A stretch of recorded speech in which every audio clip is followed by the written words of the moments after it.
She's being too real. She just choked the shit out of me. So that's what you do to people? Yeah, that's what they do to me too.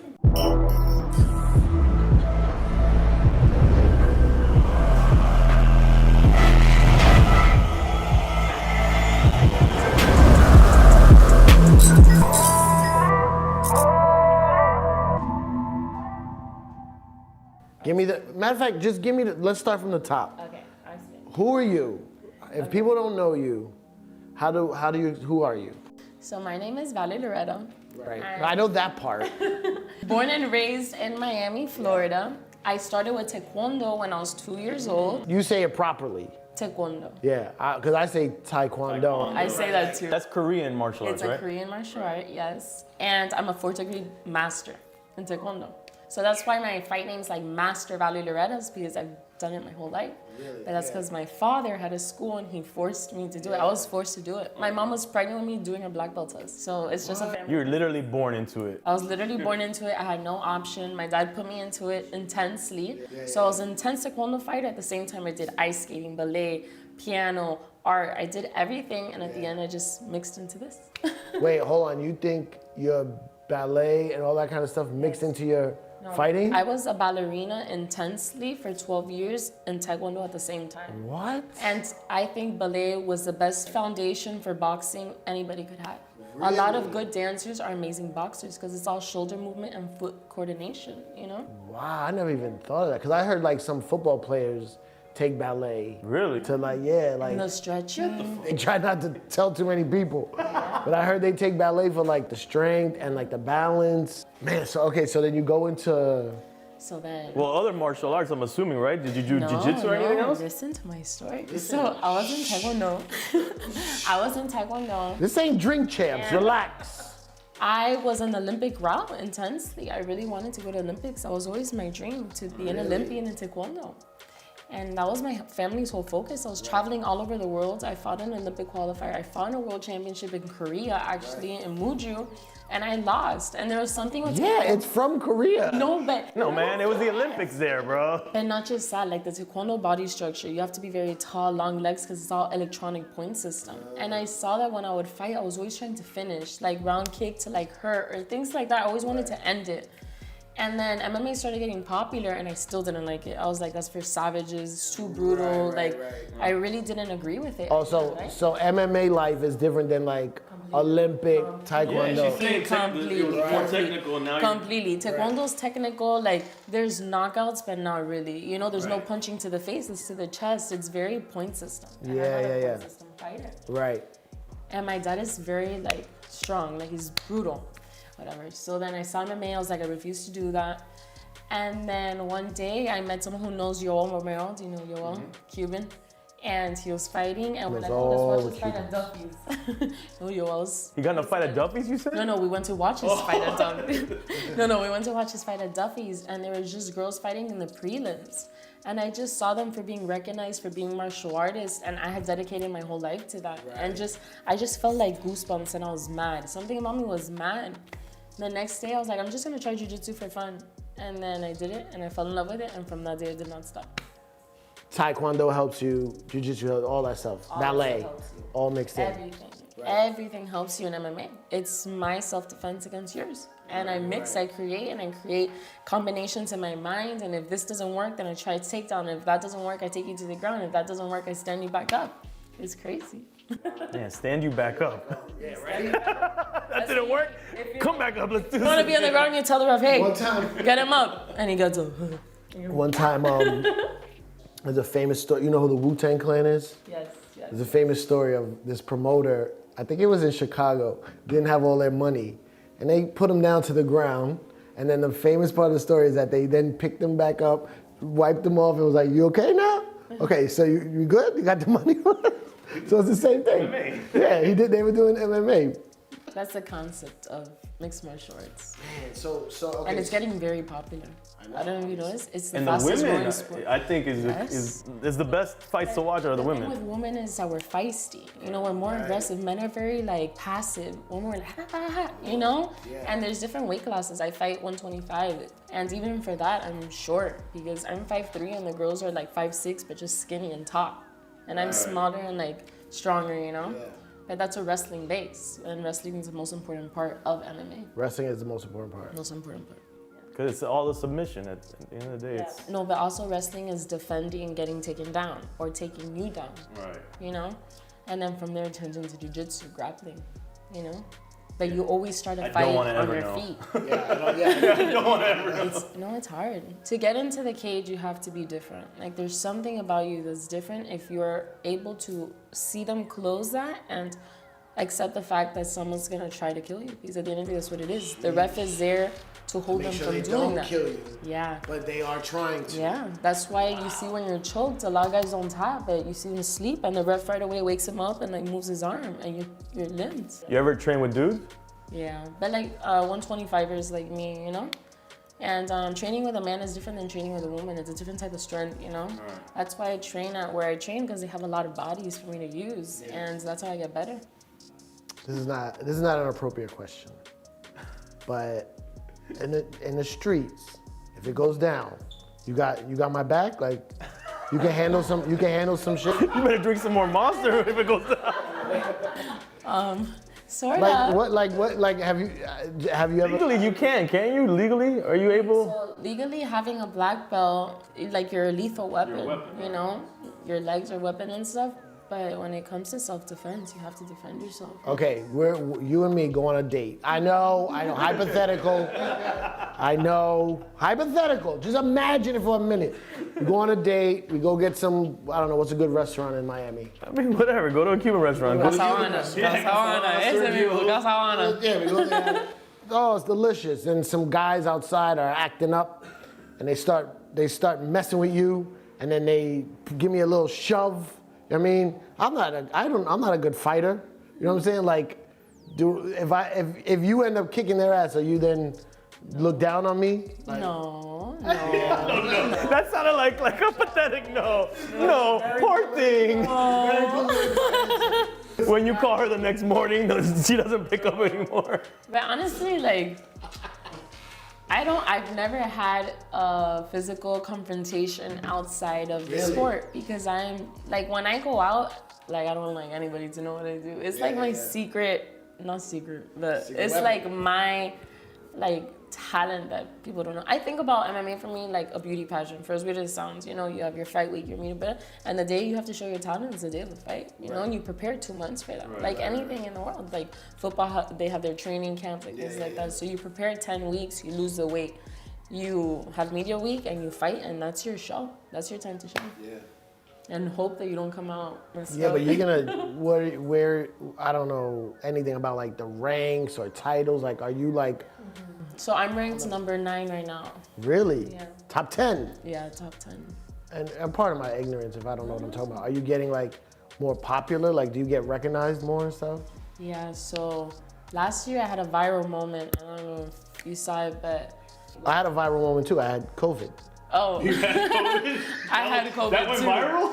I had COVID too, by the way. Right after that fight. I just got it. I'm an idiot. Viral comes from virus. Yes, viral virus. But All right, go ahead. Yeah, viral moment. last year, COVID started and it started like in March. And then Bellator had held off, and they're like, hey, Vadu, we're gonna have a show, no fans, you wanna fight? I'm like, sure. Make money, you know, go recognition. Nobody else had anything to do. We were the only sport playing. And I just went, it was this girl that she was really disrespectful, for real.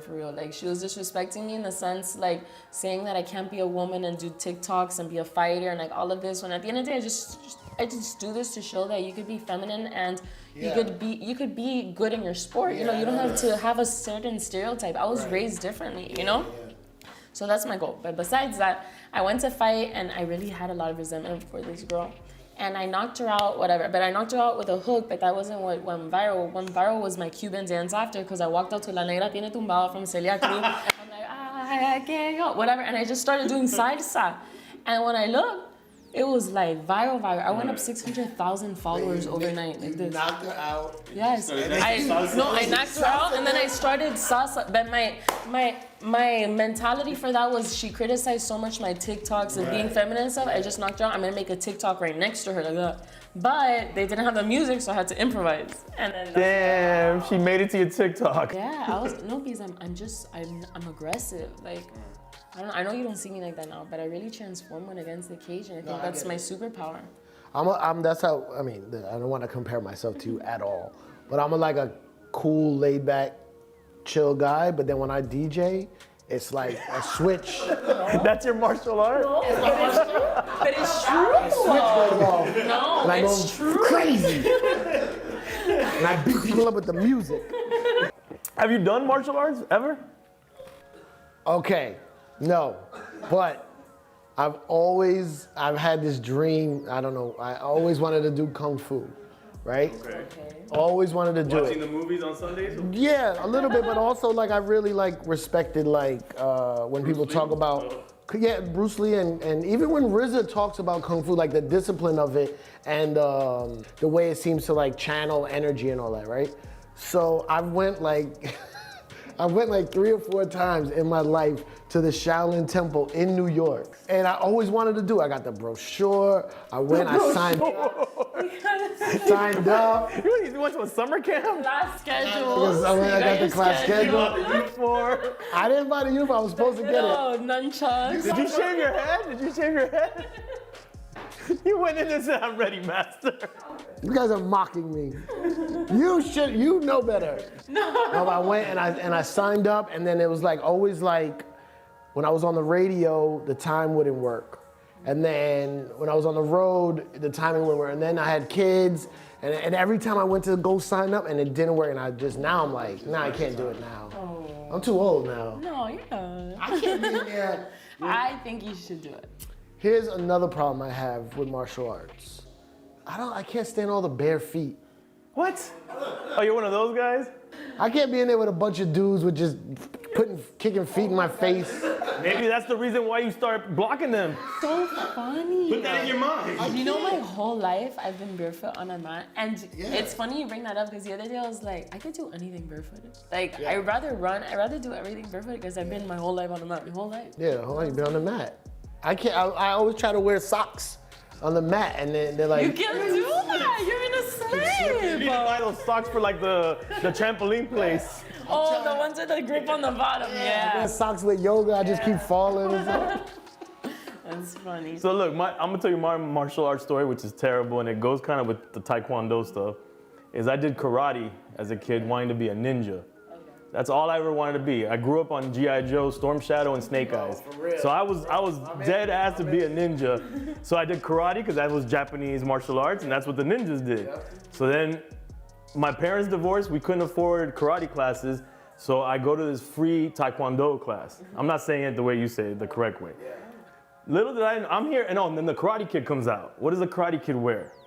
Because his teacher's Japanese. No, he wears the headband with the flag of the Japanese flag. So I'm a little kid. I don't know the history between these two countries.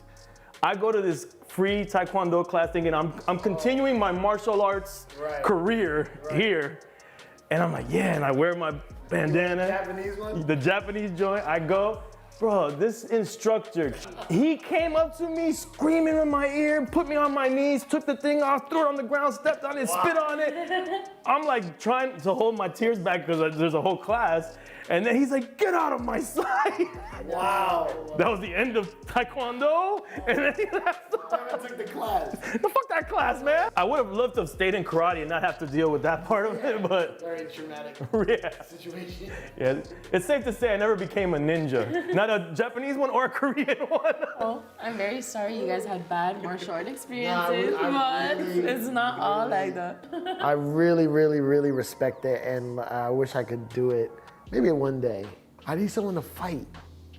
You should fight DJ Khaled. Huh? He's not my enemy. No, but I'm just saying it'd be a good matchup. Yeah, like the TikTokers versus you. And then you guys DJ and do it like a sound clash afterwards. Well, he doesn't DJ much anymore. I'll definitely kill him in that aspect. Actually, I want to ask you, when you're preparing for a fight and you're doing meal prep, I'm assuming, is it difficult to stay away from Cuban food? Yes, mi pastelitos and stuff. That's what I love. I was born every morning. My grandma would come and she made me café con leche with mi pan tostado, you know? Or the rice with the huevito. Yeah, you know? But you can't. You can't. You really can't. It's pretty terrible food when you really think about it. Unless your grandma's making it, because old school people, for some reason, they make clean food. Yeah. But once we got older, that food's terrible. Have you ever been to Cuba? No, I haven't. Have you? Yeah, been twice. I want to go. They say it's fun. It's beautiful. I want to go. Yeah, and the people is what's beautiful I'm the about only it. Cuban girl fighting in the world right now. Really? I'm the only one. Really? With all the Cuban girls fighting all over Miami, you're the only one fighting professionally? Tell all the ratchet Cuban girls to like, hey, what you're doing is a skill and you can make money off of it. Like get in. Learn the discipline. There's something about the Cuban wrestling background and this and that. It's just different for women. What, there's a Cuban wrestling? Yeah, Cuban wrestling is Really? What's that? Like from Cuba?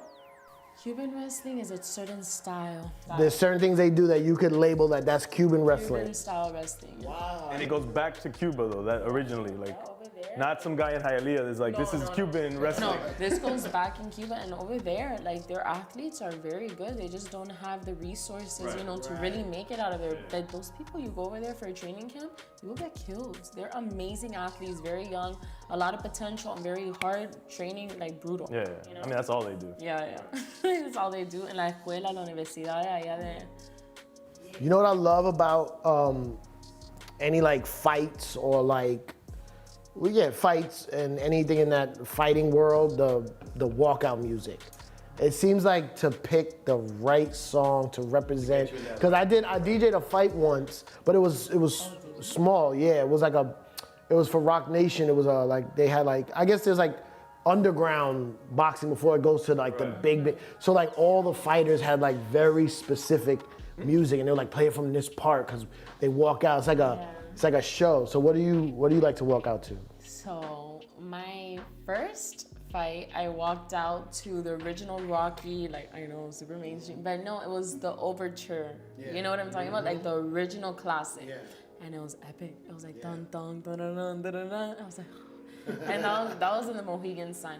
My second fight was in Madison Square Garden. Imagine. Wow, So second fight ever. My second fight ever. You don't know the pressure they put me. I was freaking out. But I walked out to Jenny from the Block.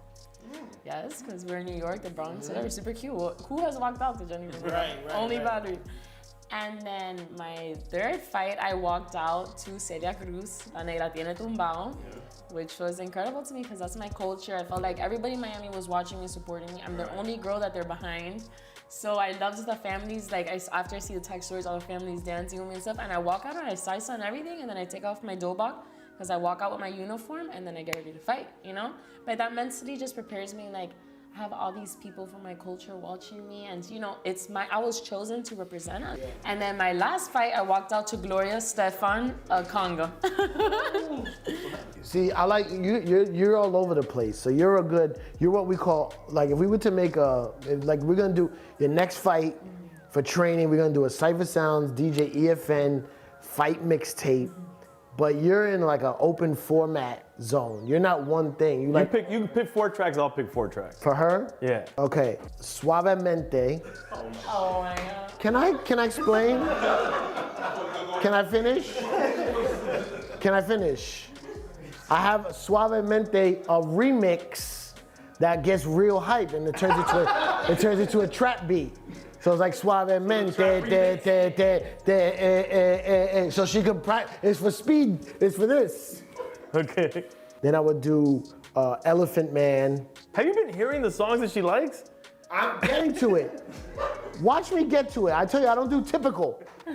I'm doing Elephant Man, the Super Dupes remix, because it has the Gloria Stefan beat in the background. Da-na-na, everybody, shake your body.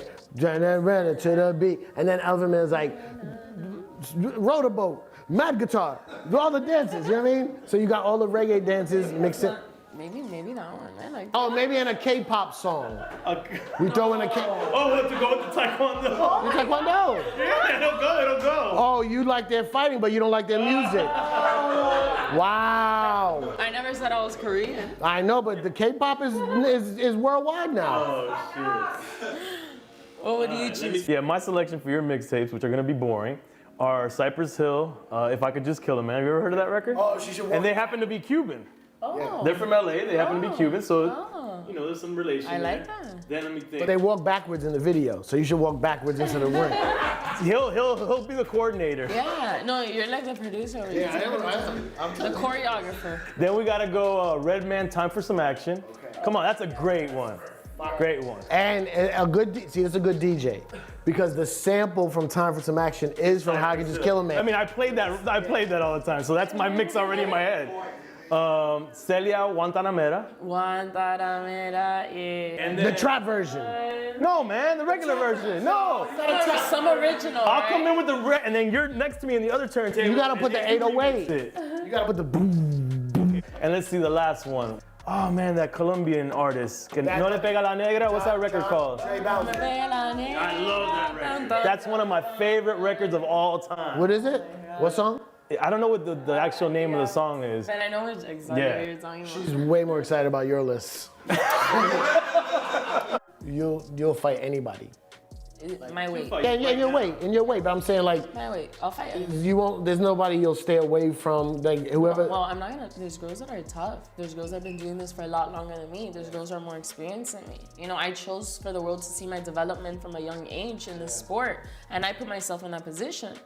But you know, there's a time and place for everything, and my time is coming. You know, I just got into the sport so quick and got good fast. And got my contract that I have, like I did that in a year fighting amateur. It was crazy. I was waitressing 2 years ago. Like Where? In Tijuana Taxi in Coral Springs up north. Nobody messed with you there either, right? Hit him with a. They didn't know.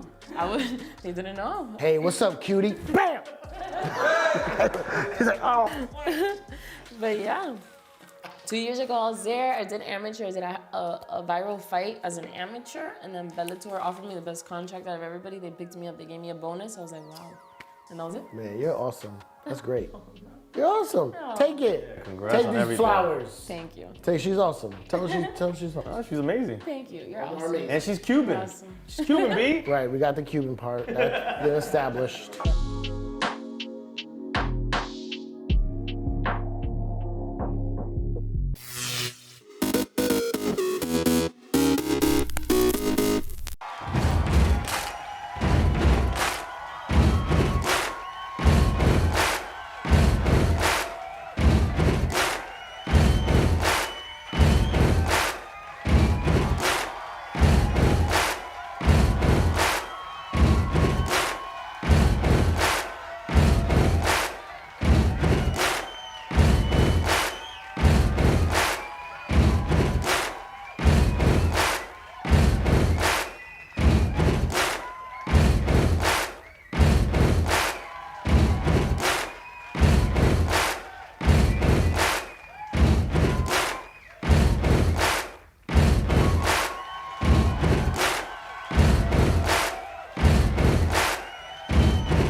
Je m'appelle Kader, je suis artiste peintre, je vis à Mazamet dans le Tarn. J'ai fait les Jeux Olympiques en 92 et mon record 8,30 m.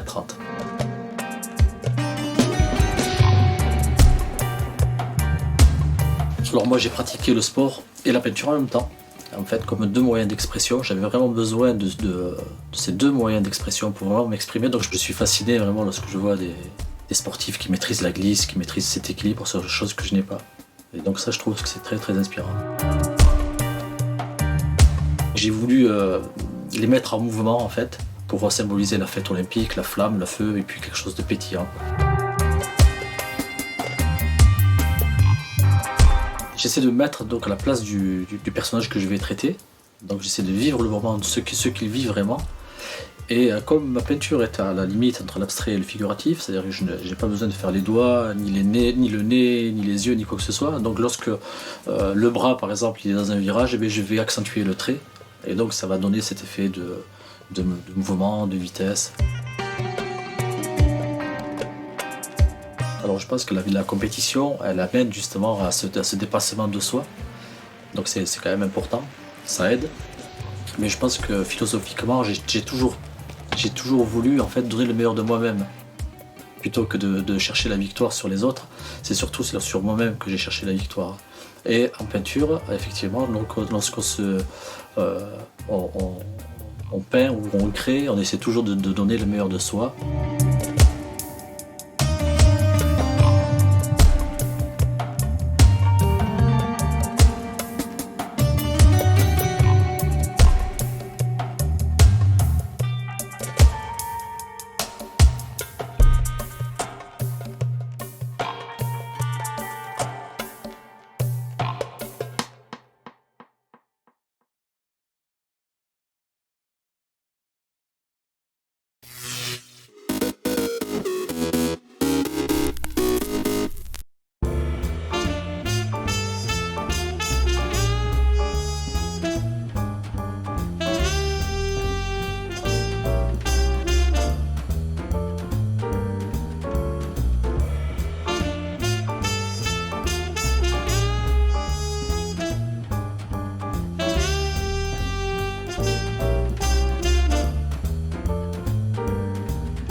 October 27th, 1787. In New York City, a newspaper publishes the first of the Federalist Papers. The series of essays by Alexander Hamilton, James Madison, and John Jay urges ratification of the U.S. Constitution. The following year, the Constitution becomes law of the land after 9 of the then 13 states ratify it. 1858, also in the Big Apple. I am not leading this fight as a matter of aesthetic pleasure.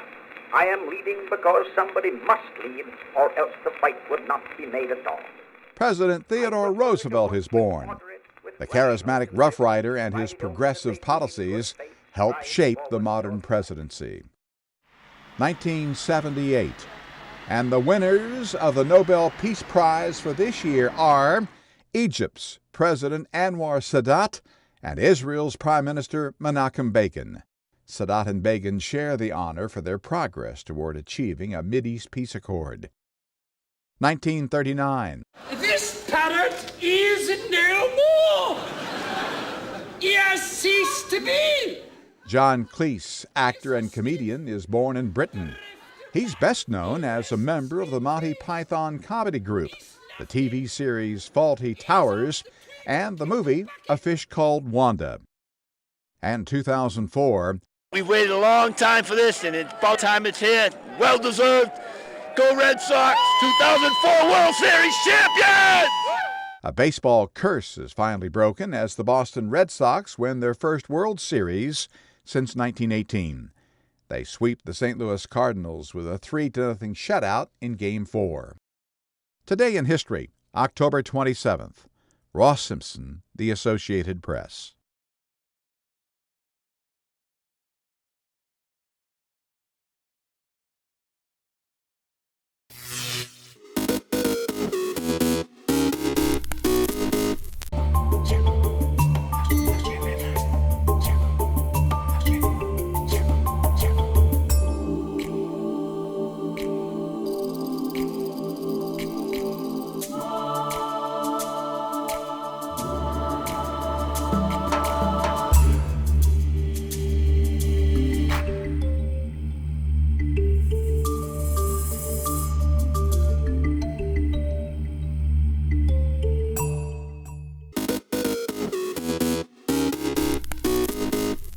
Welcome back in our studio, and in today's news,